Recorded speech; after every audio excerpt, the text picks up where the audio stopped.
విశాలమైన రాజ్యాన్ని పొంది కూడా అతను పుత్ర సంతానం లేకపోవడంతో చాలా మనస్తాపంతో ఉన్నాడు ఆ రాజు. అపుత్రస్య గతిర్నాస్తి, పుత్రులు లేని వారికి ఇహలోకము పరలోకంలో ఎక్కడ కూడా సుఖం లేదు. ఆ కారణంగా యజ్ఞయాగాలు, దాన ధర్మాలు, శుభకర్మలు మరియు దేవీ దేవతల పూజలు ఆచరించిన మహీజిత రాజుకు సంతానము కలుగలేదు. అప్పుడు చింతాక్రాంతుడైన ఆ రాజు ప్రజలందరినీ ఒకనాడు తన రాజప్రసాదానికి ఆహ్వానించి ఇలా అడిగాడు: ఓ ప్రజలారా, ఈ జన్మయందు నేను ఏదైనా దుష్కర్మ చేయలేదు కదా, బ్రాహ్మణుల మరియు దేవతల సంపదలు దొంగతనము చేయలేదు కదా, మిమ్మల్ని అందరినీ పుత్రుల వలె ప్రీతితో పాలిస్తున్నాను కదా, మిక్కిలి ధర్మంతో నడుస్తూ నాకు ఇలాంటి సంతానమైన పరిస్థితి కలగడానికి కారణం ఏమిటి? రాజు యొక్క వినమ్రమైన మాటలు విని రాజభక్తులైన బ్రాహ్మణులు ఇలా అన్నారు: అపుత్రకుడైన ప్రభువుకు పుత్రలాభం కోసమే త్రికాలజ్ఞుడైన ముని ఋషి సలహా పొందమని చెప్పారు.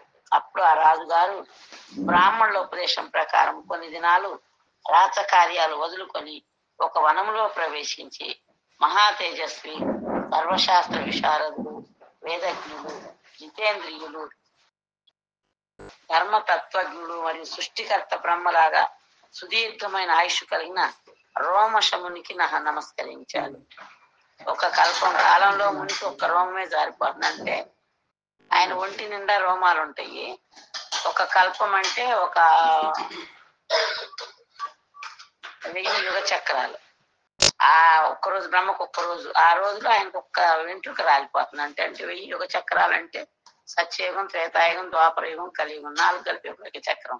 అట్లాంటి 1000 అంటే 4000 యుగాలు అయితే ఆయనకి ఒంటి మీద ఒక్క రోమం రాలిపోతుంది. అంటే ఆయన ఒంటి మీద అన్ని రోమాలన్నీ రాలిపోతే ఆయనకు మరణం సంభవిస్తుంది. అంటే ఎంత ఆయుష్ ఉందో చూడండి. ఆయన ఒక రోమం రాలిపోతుంది కనుక ఆ దివ్య పురుషుడికి రోమశముని అని పేరు ఉంది. రాజుగారు మరలా నమస్కరించి ఇలా పలికారు: ఓ మునీశ్వర, బహుజన్మ సుకృతం వలన నాకు మీ దర్శన భాగ్యం కలిగింది. మనకు కూడా మన జీవితంలో ఎవరైనా సాధువుల దర్శనము, భక్తుల దర్శనం అయిందంటే దానికి కూడా సుకృతం ఉండాలన్నమాట. అందుకని ఆయన ఏమంటున్నాడు: బహుజన్మల పుణ్యఫలం వల్లే నాకు మీ దర్శనం అయింది, మీ దర్శన భాగ్యం కలిగింది. కానీ నేను మిక్కిలి పాపిష్టివాడను, కానీ మహిష్మతి దేశానికి అధిపతి. నా పేరు మహీజితుడు. నాకు పుత్ర సంతానము లేనందువలన నా ప్రజలను పుత్రవత్ ప్రీతితో చూశాడు. నాకు సంతానం కూడా లేరు కాబట్టి నా రాజ్యంలో ప్రజల్ని నా పుత్రుల్లా చూసుకున్నాను. రాజభక్తులను బ్రాహ్మణులు కూడా రాజు యొక్క దుఃఖ కారణాన్ని గురించి చెప్పగానే రోమశముని ఇలా చెప్పాడు. అప్పుడు ఆ బ్రాహ్మణులు అన్నారు: మా రాజుగారు మమ్మల్ని అంతా బాగా చూసుకుంటున్నారు, కానీ ఆయనకు సంతానం లేదు అని. అప్పుడు రోమశముని ఏమంటున్నా అంటే, పూర్వజన్మలో ఈ రాజు ఒక దరిద్రుడైన వైశ్య కులంలో పుట్టాడు. వ్యాపారం కోసమై జ్యేష్ఠ మాసంలో శుద్ధ ద్వాదశి నాడు ఎండా వాన సహించలేక మధ్యాహ్న కాలంలో ఒక సరోవరంలో నీరు తాగడానికి వెళ్ళాడు. ఆ సమయంలో అప్పుడే ఈయన ఆవు తన దూడతో సహా ఆ సరోవరం వద్దకు వచ్చింది. కానీ ఆ వైశ్యుడు ఆవు దూడలు నీరు తాగనీయకుండా వాటిని తరిమి నిష్కారణంగా ఆవు దూడలకు అపరాధం చేయడం వల్ల ఇప్పుడు ఈ జన్మలో అపుత్రకుడు అంటే సంతానం లేకుండా ఉన్నాడు. అంటే మనం అనుభవించే కష్టం గాని, దుఃఖం గాని, సుఖం గాని ఏదైనా సరే మన పూర్వ జన్మలో మనం చేసుకున్నదే ఇప్పుడు అనుభవిస్తున్నాం అన్నమాట. కానీ దానికి మనం దేవుడు ఇంత భక్తి చేస్తుంటే నేను అడిగింది ఇవ్వట్లేదు, ఇది ఇవ్వలేదు, అది ఇవ్వలేదని మనం నిందించేది. వేరే వాళ్ళ మనకు దుఃఖం వచ్చింది అనుకుంటాము, భగవంతుడు మన మీద దయచూపలేదు అనుకుంటాము, ఎన్నో రకాలుగా మనం అపార్థాలు చేసుకుంటాము. కానీ మనం పొందే సుఖం గాని, మనం పొందే దుఃఖం గాని అది పూర్వజన్మలో మనం దాచుకున్నది ఇప్పుడు అనుభవిస్తున్నామని తెలుసుకోవాలి. అదే నిజంగా జ్ఞానం అంటే. ఆ మాటలు విన్న ప్రజలు ఏం చేస్తే మా ప్రభువుకు సంతానం కలుగుతుందని అడిగారు. అప్పుడు ఆ బ్రాహ్మణులు, ఆ ప్రజలు, అందుకు రోమశముని, మీరంతా మీ ప్రభువుతో సహా మీ భార్యలతో కలిసి రాబోయే జ్యేష్ఠ మాసంలో శుద్ధ పవిత్రారోహిణి ఏకాదశి ఉపవాసం చేసి ఆ శ్రీహరిని పూజించి రాత్రి ఎందు జాగారము, సాధు సాంగత్యంతో శ్రీకృష్ణుడి నామ రూప గుణ లీలా కథలు శ్రవణ కీర్తన చేస్తే రాజుగారి భార్య పుత్రవతి అవుతుందని తేల్చారు. అనంతరం మహీజిత్ మహారాజు ఈ వ్రతాన్ని ఆచరించి ఒక అందమైన సుపుత్రుణ్ణి పొందాడు. రాజభవనంలో రాజు, రాణి, ప్రజలు ఆనందంతో ఉత్సవాలు చేసుకున్నారు. అంతేకాక భూదానము, గోదానము, అన్నదానము, సువర్ణ దానాలు చేసి అంత్యకాలంలో భార్యతో సమేతంగా వైకుంఠానికి వెళ్ళారు. కనుక మీరు కూడా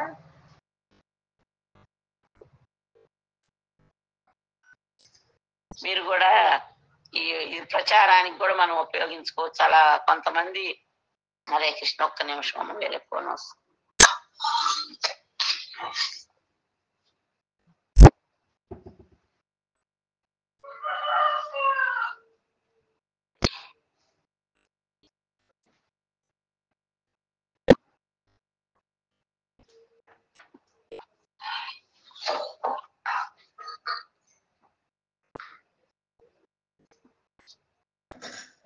అనంత హరే కృష్ణ.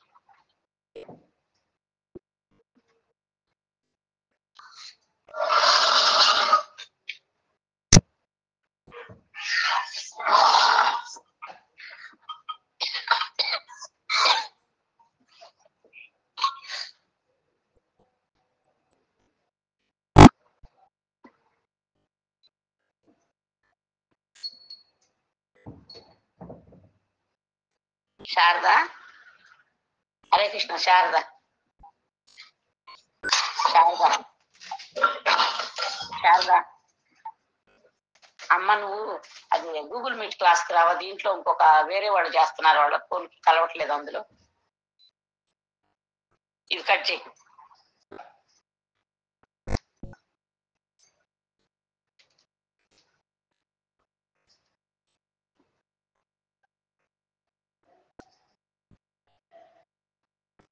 హరే కృష్ణ. అరణమ్మ మాత, నువ్వు కూడా గూగుల్ మీట్కి రాకూడదు.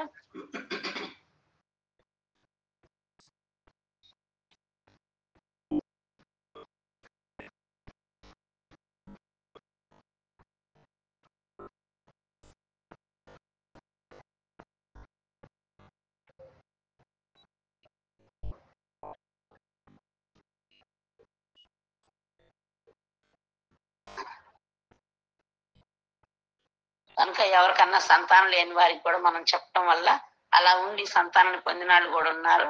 కాకపోతే దాంట్లో భగవంతుని మీద నమ్మకం ఉండాలి, నిష్ట కూడా ఉండాలి. పుత్రదాయ ఏకాదశి మహోత్సవ్కి జై. జగద్గురు శీల ప్రభుపాద్కి జై. గంధ్రా శ్రీమద్ భాగవతం 3వ స్కందం 2వ భాగం 24వ అధ్యాయము 20వ శ్లోకము. అధ్యాయం పేరు కర్దమ్మని సన్యాసం. మైత్రేయ ఉవాచ తావాస్యాశ జగత్పృష్ట కుమారై సహ నారద హంసో హంసేన యానేన త్రిధామా పరమం యయౌ. శ్రీ మైత్రేయముని పలికిన విశ్వ సృష్టికర్త బ్రహ్మదేవుడు హంస అని తెలియబడినాడు. ఆ విధముగా కర్దముడు దేవాకుతులతో మాట్లాడి తన హంసవాహనంపై సనకాదులు నలుగురు నారదమునితో కలిసి ముల్లోకాలకు పైన ఉన్న తన స్థానానికి మరలిపోయాను. గతే శతధృతౌ క్షత్త గతే ధృతౌ శతౌ గతే దుశతధృతౌ క్షత్త కర్దమస్తేన చోదిత కర్దమస్తేన చోదిత యదోదితం స్వదూహితృ ప్రాదాదిష్వారుజాం తథా ప్రాదాస్రుజాం పితా తథా. ఓ విదురా, బ్రహ్మదేవుడితో ఆజ్ఞాపించబడిన కర్దముని అతడు ఎవరు బ్రహ్మదేవుడు వెళ్ళిన తరువాత తనకు చెప్పినట్లుగా తన 9 మంది కుమార్తెలను ప్రజాపతులకు 9 మంది ఋషులకు ఇచ్చెను. మరీచయే కలాం ప్రాద ధనసూయ మదాత్రయే శబ్దమంగిరసే యచ్చు పులస్తయా హవిర్భువం పులహాయా గతిం యుక్తం క్రతవే చ క్రియాం సతీం ఖ్యాతిం చ పృథువే యచ్చ వశిష్ఠాయా పెరునందితీం. కర్దమ్మను తన కుమార్తె కళను మరీచికి, ఇంకొక కూతురైన అనసూయను అత్రికి ఇచ్చెను. శ్రద్ధను అంగీరుడికి, అవిర్భువును పులస్తుడికి, గతిని పులకునికి, సాధ్వి అయిన క్రియను క్రతువుకు, ఖ్యాతిని భృగువుకు, అరుంధతిని వశిష్ఠునికి సమర్పించెను. అదర్వణే దదాఛాంతిం యయా యజ్ఞో వితన్యతే విప్రర్షాభాన్ కృతోద్వాహాన్ సదారాన్ సమలాలయత్. అతడు శాంతిని అదర్వునకి ఇచ్చెను. యజ్ఞ కర్మలన్నీ కూడా ఆ శాంతి కారణంగానే చక్కగా నిర్వహించబడింది. ఆ విధముగా కర్దముడు విప్రశ్రేష్ఠులందరికి వివాహాలు చేసి వారి భార్యలతో పాటుగా వారిని పోషించెను. తతస్థ ఋషయ క్షత్త కృత దారాని మంత్యతం ప్రాతిష్టం సంధి మాపన్నాం స్వం సమాశ్రమ మండలం. ఓ విదుర, ఆ విధముగా వివాహమైన పిమ్మట ఋషులు కర్దముని నుండి సెలవు గైకొని ఆనందముతో తమ తమ ఆశ్రమములకు వెళ్ళిరి. సచావాతీర్ణం త్రియుగా ఆజ్ఞాయ విపుదర్శమం వివిక్త ఉపసంగమ్య ప్రణమ్య సమభాషత. ఈ విధంగా సమస్త దేవతలకు అధిపతి విష్ణు భగవానుడు అవతరించినాడని అర్థం చేసుకున్నంతటా కర్దముని ఏకాంతంలో అతన్ని చేరి వందనములు ఇచ్చి ఇట్లు ప్రలికెను. ఎందుకు ఏకాంతంలో కలుసుకున్నాడు అంటే తండ్రి తన కొడుకే వందనాలు చేస్తున్నాడు. ఎందుకు? సాక్షాత్తు ఆయన విష్ణువే కాబట్టి. ఎవరికి? కపిల భగవానుడికి. అహో పాపాచ్యమానానాం నిరయే స్వైరమంగళై కాలేన భూయసా నూనం ప్రసీదంతిహ దేవత.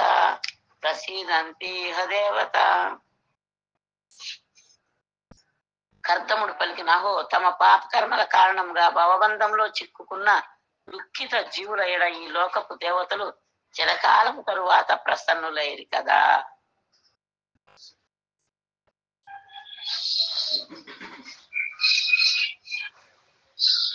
బహుజన్మ విశ్వక్షేణ సమ్యక్ యోగ సమాధిన ద్రష్టుం యతంతే యతయా శూన్యాగారేషు యత్పదం. పరిపక్వత చెందిన యోగులు బహుజన్మల పిదపయే ఆ దేవదేవుని పాద పద్మములను చూచుటకు ఏకాంత ప్రదేశముల యందు పూర్ణమైన యోగ సమాధితో ప్రయత్నించెదరు. సయేవ భగవానత్య హేళనం నగణయ్యన గృహేషు జాతో గ్రామ్యాణం యస్వానం పక్షపోషణ. మా వంటి సాధారణ గృహస్థుల తిరస్కారమును కూడా లెక్క చేయక ఆ దేవదేవుడు, అంటే సాధారణ గృహస్థులు భగవంతుని లెక్క చేయరంటే ఇక్కడ చెప్తున్నారు. లెక్క చేయక ఆ దేవదేవుడు తన భక్తుల పక్షం వహించడానికి మా ఇండ్ల యందు అవతరిస్తూ ఉంటాడు కదా అంటున్నాడు కర్దముడు. సీయం వాక్యామృతం కర్తూ అవతీర్తోసి మే గృహ చికీర్షుర్ భగవాన్ జ్ఞానం భక్తానాం మానవర్ధన. కర్దముడు ఇంకా ఇలా పలికెను, హే ప్రభు, భక్తుల గౌరవాన్ని సదా ఇనుమడింపజేసే నీవు, అంటే భక్తులు కొంచెం భక్తి చేసినా కూడా వాళ్ళకు చాలా గౌరవాన్ని, అందరిలో కూడా చాలా పేరు ప్రతిష్టను కూడా భగవంతుడు ప్రసాదిస్తాడంట. భక్తుల గౌరవాన్ని సదా ఇనుమడింపజేసే నీవు ఎప్పుడో ఒకసారి కదంట, సదా ఎప్పటికీ మనం భక్తి చేస్తుంటే ఎప్పుడు కూడా మనకు అందరితోటి కూడా గౌరవాలు కూడా, ఏ పేరు ప్రతిష్టల కోసం అయితే కొంతమంది వాళ్ళ జీవితం అంతా దారపోస్తారో ఆ పేరు ప్రతిష్ట హరిభక్తితోటి ఇంకా ఎక్కువ ఇనుమడిస్తుంది. లేదంటే శ్రీల ప్రభుపాదుల వారు కృష్ణ భక్తిని ప్రచారం చేసి అమెరికా పాశ్చాత్య దేశాలకు వెళ్ళి వాళ్ళు ఎన్ని దేశాల్లో, 200 దేశాల్లో, కొన్ని వేల జిల్లాల్లో, కొన్ని లక్షల గ్రామాల్లో ప్రభుపాద్ జయ ప్రభుపాద్ అంటున్నారు. ఆయన నామం ఎలా తెలిసింది? అది భగవంతుడి గొప్పతనం. మనం పేరు సంపాదిస్తే మన ఇంటి చుట్టూతనం మన వీధిలోనూ లేకపోతే మన బంధువుల్లోనూ ఉంటుంది. కానీ భగవంతుడు ఇవ్వాలనుకుంటే అంతులేనంత ఇస్తాడు. ఇదే మంచి ఉదాహరణ అన్నమాట. అందుకనే ప్రభుపాదుల వారిని కీర్తిస్తూ పొద్దున్నే కూడా అందరూ ఏ కీర్తన చేసినా జయ ప్రభుపాద్ అంటూ ఉంటారు. డైలీ గురు పూజలు చేయడము, భగవంతుడి వాళ్ళకు అంత కీర్తనిస్తాడు అనమాట. మనం తీసుకుంటే కొంచెమే. అది ఎలా చెబుతారంటే, ఎగ్జాంపుల్, పిల్లలు పుట్టినరోజున స్వీట్ డబ్బా తీసుకొని వస్తారు, స్వీట్ డబ్బాను చాక్లెట్స్. మనం తీసుకుంటే ఒకటే తీసుకోవాలి, గుర్తుపడి తీసుకుంటే ఇల్లు ఎంత ఆశపోతాడు అంటారని అనుకుంటాం మనం, ఆశన్నా కూడా. కానీ వాళ్ళు వేస్తే ఎట్లా బట్టి ఇచ్చిపోతారు. అట్లా భగవంతుడు ఇచ్చిన దాకా మనం వేచి చూడాలి, కానీ మనమే తీసుకోవడానికి చూడకూడదు. అప్పుడు భగవంతుడు ఇచ్చింది ఎంత అంటే మనం మొయ్యలేనంత ఉంటది అన్నమాట. అది భగవంతుని గొప్పతనం. కనుక సదా భక్తుల గౌరవాన్ని ఇనుమడింపజేసే నీవు నీ వాక్కు నిజం చేయడానికి, నిజమైన జ్ఞానాన్ని వ్యాప్తి చేయడానికి నా గృహములో అవతరించితివి. అంటే ఆమెకు మాట ఇచ్చాడు అవతరిస్తాన్ని, అది నిజం చేయడానికి నిజంగానే అవతరించాడు భగవంతుడు. అట్లే మరి మనకు ఎలా తెలుస్తుంది భగవంతుడు మనని కాపాడుతాడా లేదా అనేది మనకు ఎలా తెలుస్తుంది అంటే, భగవంతుడు భగవద్గీతలో చెబుతున్నారు. ఏమని చెబుతున్నారు? అనన్యా చింతయంత్యో మాం యోజనాం పర్యుపాసతే తేషాభినిత్యాభియుక్తానాం యోగక్షేమో వహామ్యహం ఎప్పటికీ నన్ను ఎవరైతే తలుచుకుంటూ ఉంటారో వాళ్ళ యోగక్షేమాలు నేను చూసుకుంటానని చెబుతున్నారు కృష్ణ. మనం నమ్మాలి, దాన్ని నమ్మితే నిజంగానే చూసుకుంటాడు ఆయన. మనం దాని మీద నమ్మకం లేకుండా మన ప్రయత్నం మనం చేసుకుంటే ఏమో వస్తాడో రాడో, చేస్తాడో చేయడో, ఇస్తాడో ఇవ్వడో అనుకుంటే భగవంతుడు కూడా అలాగే సరే నీకు నమ్మకం వచ్చిందాక చూద్దాంలే అనుకుంటాడు.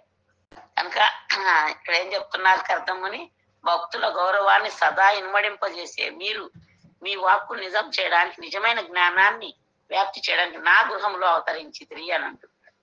తాన్యేవ వితేభి రూపాణి రూపాణి భగవంస్తవ యాని యాని చరోచంతే స్వజనా నామ రూపిణి యాని యాని చరోచంతే స్వజనా నామ రూపిణ. హే ప్రభు, నీవు భౌతిక రూపరహితుడవు, అయినను నీకు అసంఖ్యాకమైన రూపములు కలవు. నీ భక్తులకు పరమ ప్రియముగాను అవి నిజంగా దివ్య రూపములే. ఆ రూపాలన్నీ కూడా భక్తులకు పరమ ప్రియమైనవి. ఏ రూపమైన ఏంటవి అంటే మా బ్రహ్మ సంఘ బ్రహ్మదేవుడు చెబుతున్నాడు, రామాదిమూర్తిషు కళాని అయిన తిష్టాన్ నానావతార అవతార. సరే మర్చిపోయాను, శ్లోకం గుర్తు రావట్లేదు నాకు. అంటే రాముడు, కృష్ణుడు, వరాహుడు, నరసింహుడు, అట్లా వామన, మత్స్య, కూర్మ ఎన్నెన్నో అవతారాలు. ఆ అవతారాలు మామూలు మత్స్యం మామూలు కూర్మం లాగా కాదు, అద్భుతమైన అవతారాలు. అట్లా నరసింహ అవతారం గురించి కూడా అట్లా అన్ని అవతారాలు కూడా భక్తులకి చాలా ప్రియమైనవి. ఆ అవతారాలను ఎప్పుడైతే మనం ఆరాధిస్తామో ఆ అవతారం ఉండే లోకానికే మనం చేరుకుంటాము. అందుకనే చెబుతున్నాడు, మన్మనాభవ మద్భక్తో మధ్యాజీ మాం నమస్కరు, నా భక్తుడవుగా నాకు నమస్కరించు.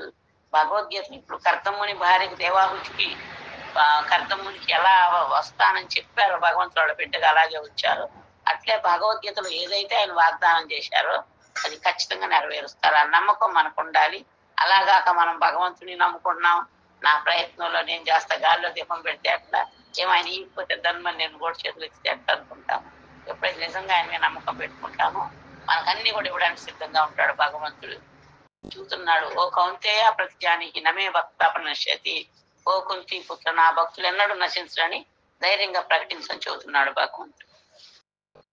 త్వాం సూరి విసత్వబుత్సయాత సదా వివాద గణపాద పీఠం ఐశ్వర్య వైరాగ్య యశోవబోధ వీర్య స్త్రియా పూర్తమహం ప్రపద్యే. ఓ దేవా, నిధి వంటి, నిధి అంటే ఎంత అంటే అంత ధనం, మనకు కావాల్సినంత, అంత మనకు అవసరమైన దానికంటే ఎక్కువ ఉంటుంది నిధి అంటే. అలా నిధి వంటి మీ పాద పద్మాలు పరతత్వాన్ని ఎరుగ కుతూహలము కలిగిన ఋషులతో సర్వదా వందనార్హంలో ఉన్నవి. అంటే భగవంతుని పాదాలు నిధి లాంటి, మనం ఏం కోరుకుంటే ఇస్తాయి. సంతానం కావాలంటే సంతానం వస్తుంది, ఆస్తి కావాలంటే ఆస్తి వస్తుంది, ఆరోగ్యం కావాలంటే ఆరోగ్యం వస్తుంది. అట్లా అన్ని కూడా ఆ పాదాల దగ్గర మనకు దొరుకుతాయి. అవి తెలుసుకోవడానికి కుతూహలం కలిగిన దృష్టితో సర్వదా వందనములు అంటే భగవంతుని పాదాలు సర్వదా అంటే అన్ని వేళలా కూడా మనం ప్రణామాలు చేయడానికి అర్హత కలిగి ఉన్నాయి. ఎందుకంటే నీవు ఐశ్వర్యానికి అంటే మనం కోరుకున్నంత ధనం, 1,000,000 మంది భక్తులుండి ఒక్కొక్కళ్ళు 100 కోట్లు కోరుకున్నప్పుడు ఇచ్చే శక్తి భగవంతునికి ఉంది. దానికి మనకేం ఉండాలి? ఫస్ట్ భగవంతుని మీద నమ్మకం ఉండాలి, ఆయన్ను పూజించాలి శ్రద్ధతోటి. నా భక్తియుత సేవ పట్ల శ్రద్ధ లేని వారు నన్ను ఎన్నటికీ పొందలేరు అంటున్నారు. ఆయన్నే పొందలేరు, ఆయన ఇచ్చే వరాలను కూడా పొందలేరు ఆ శ్రద్ధ లేని. మనకు డబ్బు మీద ఉన్న శ్రద్ధ భగవంతుని మీద ఉండదు, మన పొలం మీద, మన ఇంటి మీద, మన ఊరి మీద ఉన్న శ్రద్ధ దేవుడి మీద ఉండదు. మనం ఎలా పొందుతాం? ఎప్పుడైతే ఆయన పట్ల శ్రద్ధ పెంచుకుంటామో అన్ని ఇవ్వడానికి భగవంతుడు సిద్ధంగా ఉన్నాడు. కనుక నీవు ఐశ్వర్యాన్ని, వైరాగ్యాన్ని, దివ్యమైన కీర్తిని, జ్ఞానాన్ని, బలాన్ని, సౌందర్యాన్ని పూర్తిగా కలిగి ఉన్నావు. కనుకనే నీ పాద పద్మాలకు నేను శరణు పొందుతున్నాను అని అంటున్నాడు. ఎవరు? కర్దమముని. భాష్యము శీల ప్రభుపాదుల వారి ద్వారా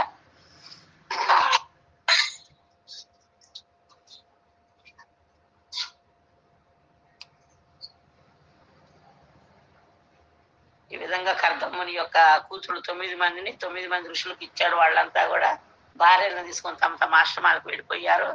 విష్ణు భగవాన్ త్రియుగా అని పిలువబడతాడంటే అతను 3 యుగాల్లో కూడా అవతరిస్తాడు, కానీ కలియుగంలో అవతరించాడంట భగవంతుడిలాగా. ఎందుకు? ప్రహ్లాదుని మా ప్రార్థన నుంచి మనకి ఏం తెలుస్తుందంటే, ప్రహ్లాదుడు ఇప్పటికి కూడా ఉన్నాడు శుక్రలోకంలో. అలా ప్రహ్లాదుడి ప్రార్థన ద్వారా మనకి ఏం తెలుస్తుందంటే, భగవంతుడు కలియుగంలో భగవంతుడు లాగా రాడంట, భక్తుడి రూపంలో వస్తాడు. ఆ భక్తుడి రూపంలో వచ్చిన కృష్ణుడే సాక్షాత్తు చైతన్య మహాప్రభువు. ఆయన పుట్టిన ఊరే నవద్వీపం, మాయాపూర్ దగ్గర. కనుక ఆ శ్రీకృష్ణుడే ఒక భక్తుడి రూపంలో అవతరించాను. అతను తననెన్నడూ ఎరుకపరచకున్నాను అంటే ఆయన ఎప్పుడు కూడా నేను దేవుడు నేను చెప్పలేదు చైతన్య మహాప్రభు. కానీ ఎవరైతే వీళ్ళున్న రూపగోస్వామి, షడ్గోస్వాములు, వాళ్ళు ఆయన గుర్తించి నువ్వు సాక్షాత్తు కృష్ణుడివే, చైతన్య మహాప్రభుగా అవతరించావు, మీకు నా వందనాలు అని పలికారు.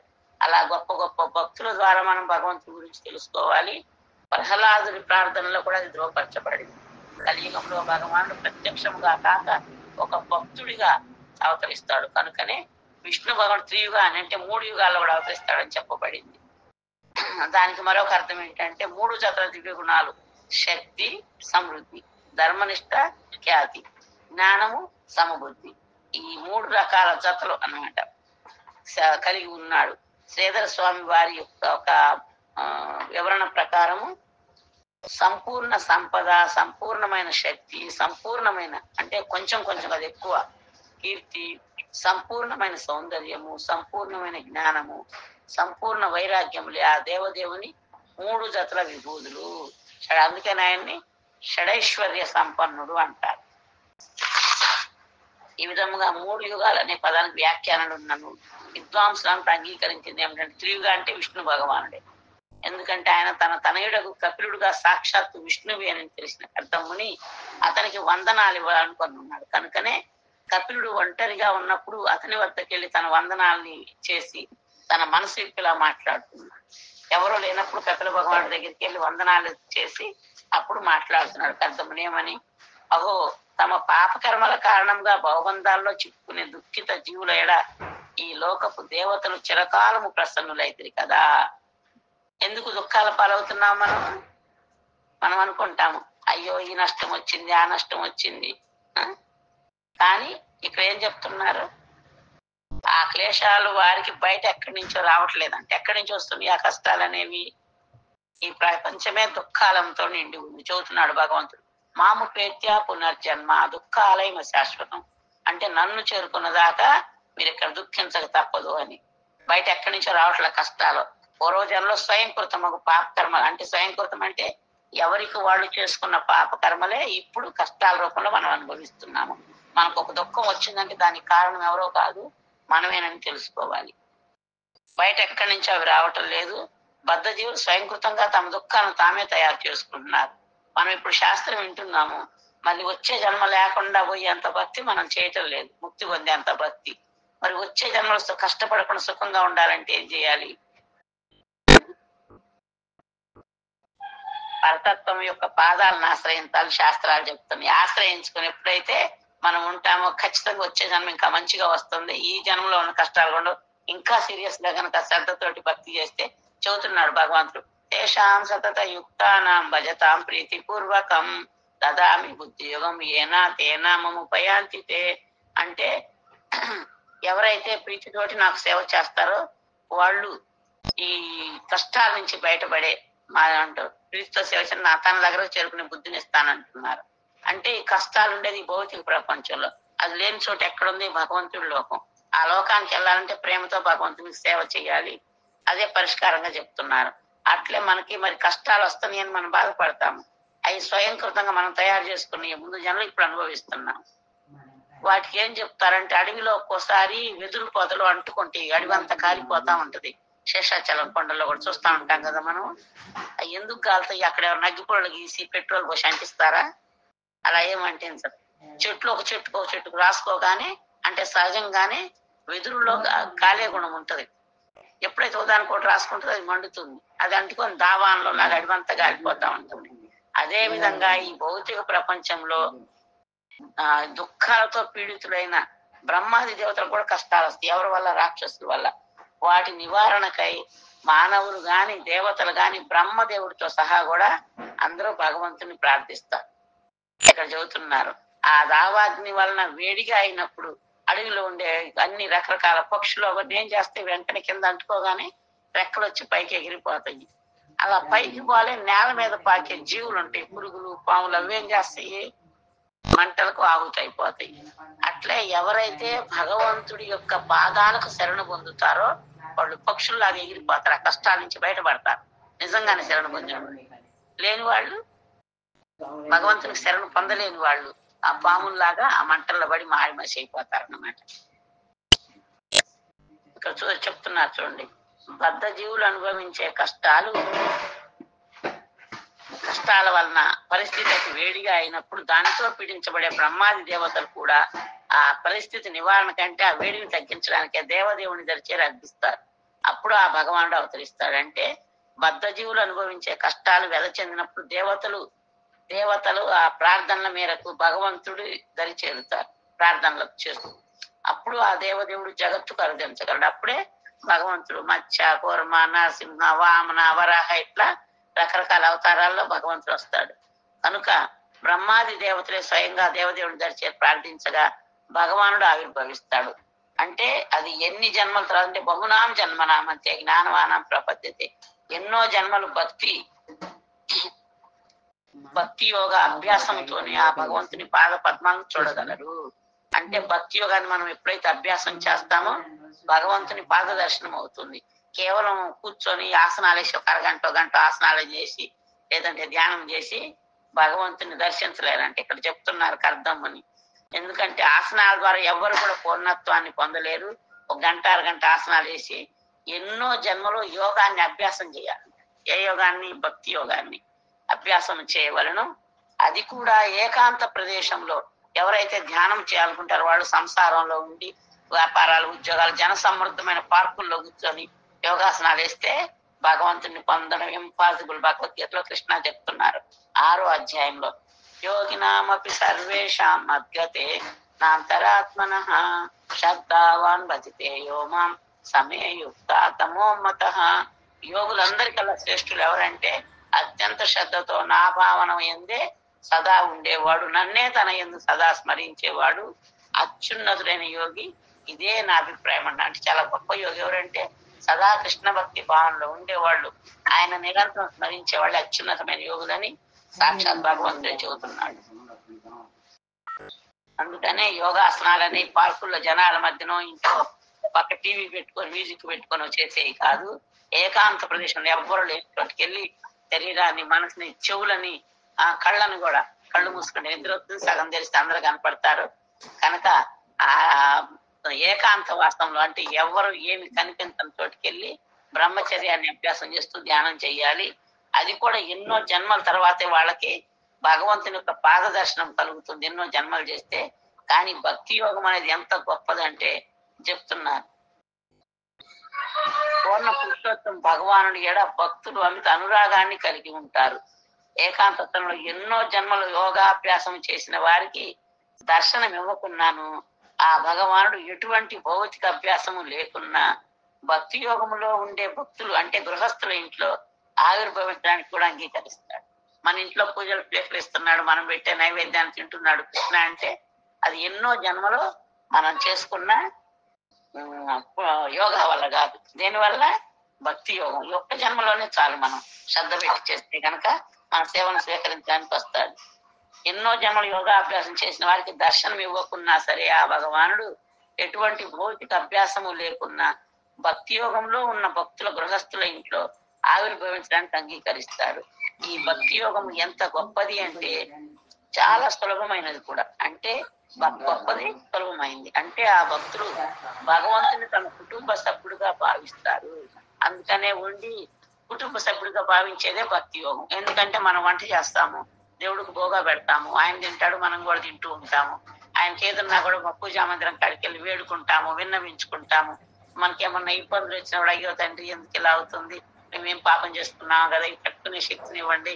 ఎందుకంటే మా కర్మని క్రింద చెప్పా కదా, మనం చేసుకున్న కర్మల్ని ఇప్పుడు కష్టాల రూపంలో అనుభవిస్తున్నాము. అవి తొలగాలంటే ఏం కావాలి? మనకు భగవంతుని అనుగ్రహం కావాలి. దానికోసం భగవంతుని ప్రార్థిస్తాము.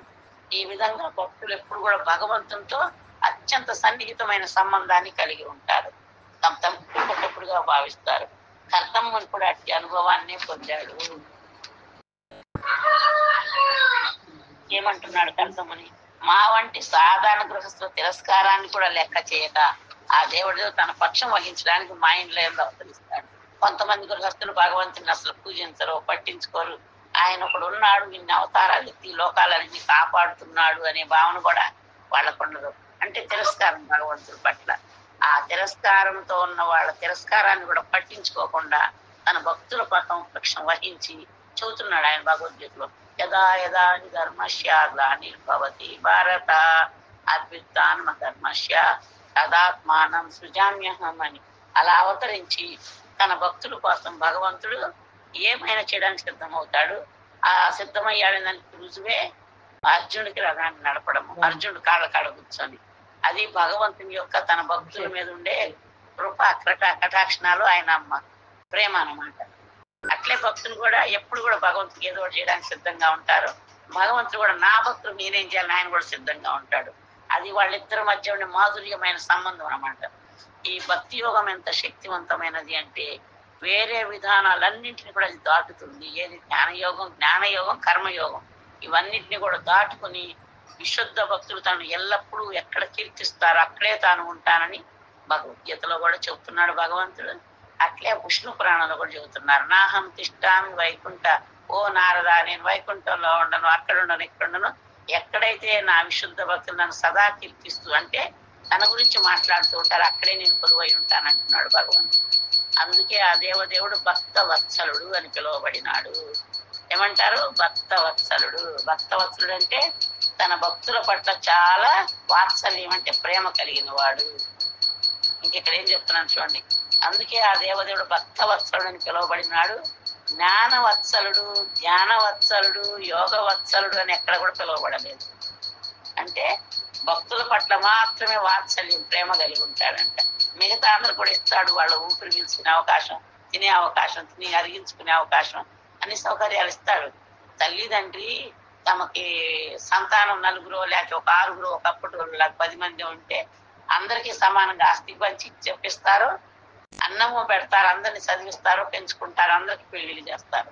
కానీ ఎవరైతే తమ పట్ల అమితమైన ప్రేమ కలిగి ఉంటారో వాళ్ళతో ఉంటారో, ప్రేమ లేని కొడుకుల దగ్గర ఉంటారు లాస్ట్ ముసలాళ్ళు అయినాక. అదే విధంగా ఆ భక్త వత్సలుడు జ్ఞానవత్సలుడు, ధ్యానవత్సలుడు, యోగ వత్సలుడు అని పిలువబడలేదు. ఇతర మార్గాలలోని ఇతర మార్గాలన్నింటికన్నా అంటే ధ్యాన యోగం, జ్ఞాన యోగం, కర్మయోగం ఆ మార్గాలన్నింటికన్నా భక్తి యోగం వైపు అతను మొగ్గు చూపు ఉండడమే అందులో కారణము. ఎటు మొగ్గు చూపుతాడు భగవంతుడు? భక్తి యోగం వైపు. ఆ భక్తి యోగంలో ఎవరైతే ఉంటారో వాళ్ళు భగవంతుణ్ణి ఆకర్షించగలుగుతారు. ఆ భక్తి యోగం ద్వారానే మనిషి నన్ను తెలుసుకోగలడని భగవద్గీతలో చెబుతున్నారు. భక్త్యా మామ విజానాతి అనే శ్లోకంలో కేవలం భక్తి యోగం ద్వారా మనిషి ఆయన్ని తెలుసుకోగలరు. ఈ అవగాహన ఒక్కటే నిజమైంది. ఎందుకంటే జ్ఞానులు, మానసిక కల్పనాపరులు కేవలం భగవంతుని యొక్క దేహకాంతిని వెలుగుని అనుభూతం నడుచుకున్నాను. యోగులు కేవలం అతని పాక్షిక ప్రాతిపత్యాన్ని అనుభూతం చేసుకుంటారు. భక్తుడు మాత్రం ఆ దేవదేవుని యథార్థంగా అనుభూతం చేసుకోవడమే కాక అతనితో ముఖాముఖి సాంగత్యాన్ని కూడా పొందుతాడు. కపిలముని తెలిపిన ఇక్కడ కర్దముని ఏం చెబుతున్నట్టు, హే ప్రభు, భక్తుల గౌరవాన్ని సదా ఇనువడింపజేసే నీవు నీ వాక్కు నిజం చేయడానికి, నిజమైన జ్ఞానాన్ని వ్యాప్తి చేయడానికి నా గృహంలో అవతరించావు. అంటే ఆయన చెప్పేది ఏంది? పరిపక్వమైన యోగం పిమ్మట అతనితో ప్రత్యక్షమైన విష్ణు భగవానుడు అతనికి పుత్రుడుగా అవుతాన్ని వాగ్దానం చేశాడు. ఎప్పుడు? అర్ధముని 10,000 సంవత్సరాలు తపస్సు చేశాక భగవంతుని కోసం గరుత్మంతుని మీద ప్రత్యక్షమయ్యి, నీకు తగిన కన్య స్వయంభువ మనువు దగ్గర ఉంది, తీసుకొని వస్తున్నాడు. నేటికి 2వ రోజున వాళ్ళు వచ్చి వాళ్ళ అమ్మాయిని నీకు ఇచ్చెళ్తారు, నేను మీకు పుత్రుడుగా వస్తానని చెప్పారు. ఆ మాట నిలబెట్టుకోవడానికి భగవంతుడు ఇప్పుడు నిజంగానే కపిల భగవాన్ లాగా నా గృహంలో మీరు అవతరించారు అంటున్నాడు కర్దముని. కనుక ఆ దేవదేవుని అవతారము మరి యొక్క ప్రయోజనము జ్ఞానాన్ని వ్యాప్తి చేయటం. ఇంకోటి ఏంటి? వాళ్ళకి ఇచ్చిన మాట తప్పకుండా రావడము. రెండో ప్రయోజనం ఏంటి? ఆ ప్రపంచంలో భగవంతుని గురించిన జ్ఞానాన్ని వ్యాప్తి చేయడము. వ్యాసదేవుడు కూడా ఎందుకు అవతరించారు? వ్యాసదేవుడు కూడా ఈ శాస్త్ర జ్ఞానాన్ని 10 మందికి తెలియజేయడానికి, అవి గ్రంథాల రూపంలో రాయడానికే వ్యాసదేవుడు కూడా అవతరించారు. అట్లే కపిల భగవానుడేమో తన ఉపదేశాల ద్వారా జ్ఞానాన్ని ఇవ్వడానికి వచ్చారు. ఆ ఉపదేశాలు మనకు వచ్చే అధ్యాయం నుంచి మొదలవుతాయి. కనుక కపిల మునితో తెలిపిన సాంఖ్య తత్వాన్ని మనిషికి భక్తి యోగంలో స్థిరముగా నెలకొల్పే ఉద్దేశించబడింది. కపిల ముని చెప్పిన సాంఖ్య యోగం కూడా అంటే మన భక్తి యోగంలో ఎలా స్థిరంగా నిలబెట్టాలో అది నేర్పుతుందంట మనకి. శ్రీకృష్ణ భగవానుడికి శరణు పొంది భక్తి యోగంలో లేనుకోవడమే నిజమైన జ్ఞానము, నిజమైన ముక్తి అయి ఉన్నవి.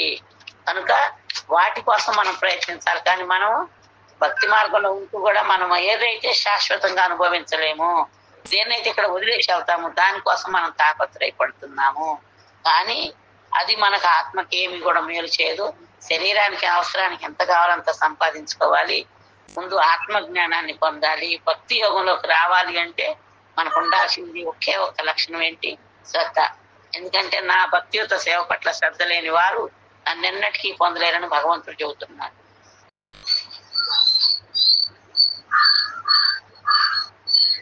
ఇక్కడ చెప్తున్నారు, శ్రీకృష్ణ భగవాడు అద్వితీయుడైనను అనంత రూపాలు కలిగిన వాడని బ్రహ్మ సంహితలో చెప్పబడింది. అద్వైతమచ్యుతం అనాది అనంత రూపం ఆద్యం పురాణ పురుషం నవయౌవనం చ. అంటే ఆది నుంచి చివరి దాకా ఉండేవాడు. వేదేషు దుర్లభం అదుర్లభం ఆత్మభక్తౌ. అంటే వేదాలు శాస్త్రాలు చదివిన వాళ్ళు కూడా దుర్లభం అంటే ఆయన అర్థం చేసుకోవటం. ఎవరికి అర్థమవుతాడు? భక్తియుత సేవలో ఉండే వారికి మాత్రమే అర్థమవుతాడు. కనుక అలాంటి భగవానుడు విభిన్న భక్తుల అభిరుచులను అనుసరించి ఆ పలు రూపాలు అతనితో దివ్యంగా ప్రకటమవుతూ ఉంటాయి. కొంతమంది మత్స్యావతారం, కొంతమంది కూర్మావతారం, కొంతమంది వామన అవతారం, కొంతమంది వరహావతారం. అట్లా ఒక్కొక్కళ్ళు ఒక్కొక్క అవతారం పట్ల ఆకర్షిత, కొంతమంది శ్రీరాముడి పట్ల ఆకర్షితవుతారు. ఆ విధంగా భగవంతుడి పట్ల మనకు కలిగే ఆకర్షణ భగవంతుడి లోకానికి చేరుస్తుంది. ఇక్కడ చెప్తున్నారు, ఆ పలు రూపాలు అతనితో దివ్యంగా ప్రకటమవుతున్నవి. లక్ష్మీపతి యొక్క నారాయణుడు, సీతాపతి యొక్క శ్రీరాముడు ఒక్కటే.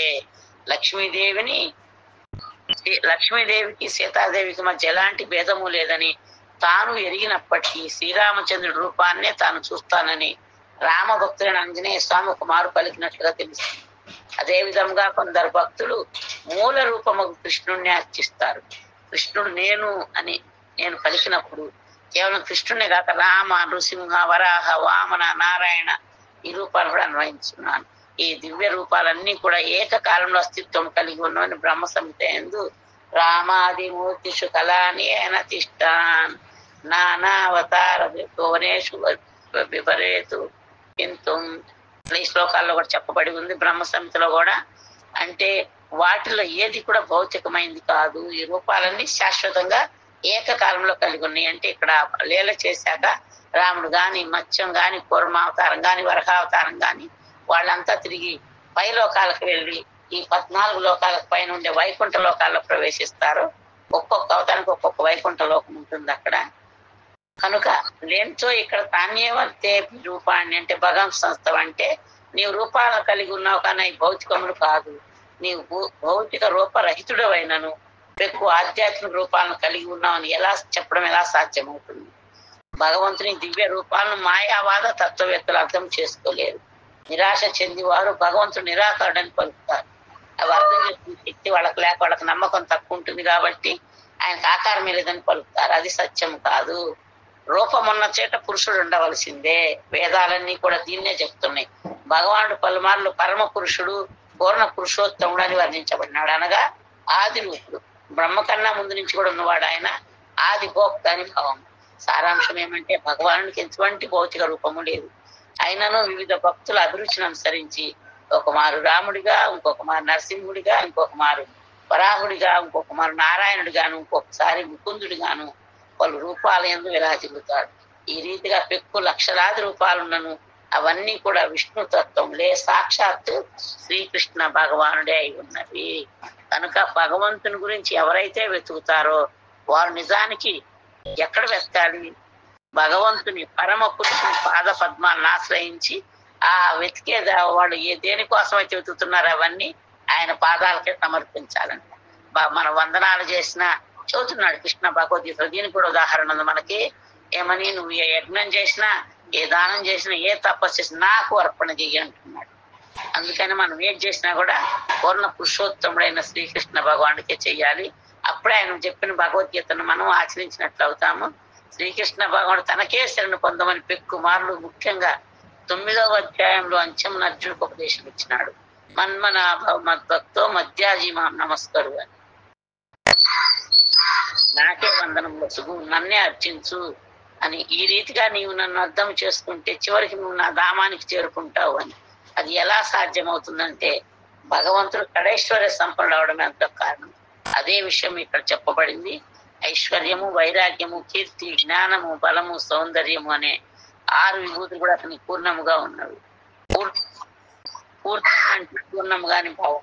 సమస్త ఐశ్వర్యాలు తనకే చెందుతాయని ఎవరు కూడా పలకలేరు. కానీ ఐశ్వర్యాన్ని పూర్తిగా కలిగి ఉన్నందున శ్రీకృష్ణ భగవానుడు ఆ రీతిగా పలుకగలరు. అదే విధముగా అతను పూర్ణ జ్ఞానాన్ని, వైరాగ్యాన్ని, బలాన్ని, సౌందర్యాన్ని కలిగి ఉన్నాడు. సమస్తమునందు పూర్ణుడైన అతన్ని ఎవరు కూడా అతిశయించలేరు. శ్రీకృష్ణుడి యొక్క నామ రూప గుణాలలో అసమౌర్జుడు అనే నామము కూడా ఉంది. ఎవరు కూడా అతనికి సమానులు కానీ అధికులు కానీ లేరని భావం. నిన్న కూడా మనం చెప్పుకున్నాం. అసమౌర్జుడు, అసమర్థుడు అంటే ఏమి చేత కానివాడు. అసమౌర్జుడు అంటే ఏదైనా చేయగలని సమర్థుడు. అందుకని ఇక రేపు ఉత్తమముని వందనాలు చేసి కపిల భగవానుడితో మాట్లాడటం మొదలు పెట్టాడు. రేపటి నుంచి ఆయన ఏం అడుగుతాడు, కపిల భగవానుడు ఏం చెప్తాడు రేపటి నుంచి తెలుసుకుంటాం మనం. చంద్ర శ్రీమద్ భాగవతం కీ జయ, కలియుగ పరిణామ సంకీర్తన్ కీ జయ, జగద్గురు శీల ప్రభుపాద్ కీ జయ. ఎవరికైనా ఏమైనా సందేహాలు ఉంటే అడగొచ్చు. హరే కృష్ణ. ఇలా ఏకాదశి ఇంకోటి స్పెషల్ కూడా ఉంది. ఇవాళ